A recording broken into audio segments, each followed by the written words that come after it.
Ketika Budi Ari menyatakan ketertarikannya untuk bergabung dengan Gerindra di berbagai tempat, di berbagai daerah, pengurus-pengurus DPC Gerindra secara serentak menyatakan penolakannya terhadap Budi Ari. Mereka tidak mau Partai Gerindra itu hanya dianggap sebagai batu loncatan untuk mendapatkan kekuasaan di masa-masa yang akan datang. Ini hanya sebatas contoh, di mana kira-kira pengurus daerah Gerindra yang memberikan sikap menolak dan keberatan jika Budi Ari itu bergabung. Misalnya DPC Gerindra Gresik.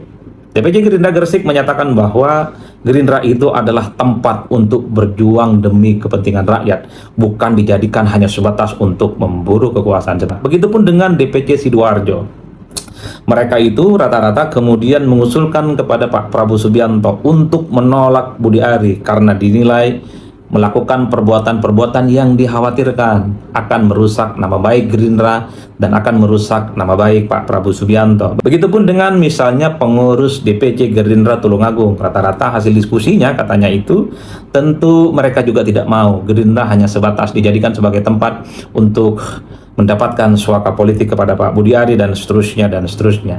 Kader-kader Gerindra di Jakarta Timur melihat bahwa sebenarnya Gerindra itu secara substansi dan secara esensial adalah untuk berjuang demi kepentingan bangsa dan bernegara. Gerindra itu bukan partai karbitan. Gerindra itu memiliki jenjang kaderisasi yang cukup sistematis dari bawah, kemudian melakukan rekrutmen dan yang paling penting berjenjang tentu untuk menanamkan ideologi politik kebangsaan mereka. Bahkan menurut kader-kader Gerindra di Jakarta Timur ini banyak sekali loyalis kader-kader Gerindra yang sejak lama berjuang dengan Pak Prabowo Subianto. Kemudian ada misalnya pengurus-pengurus Gerindra sesumsel.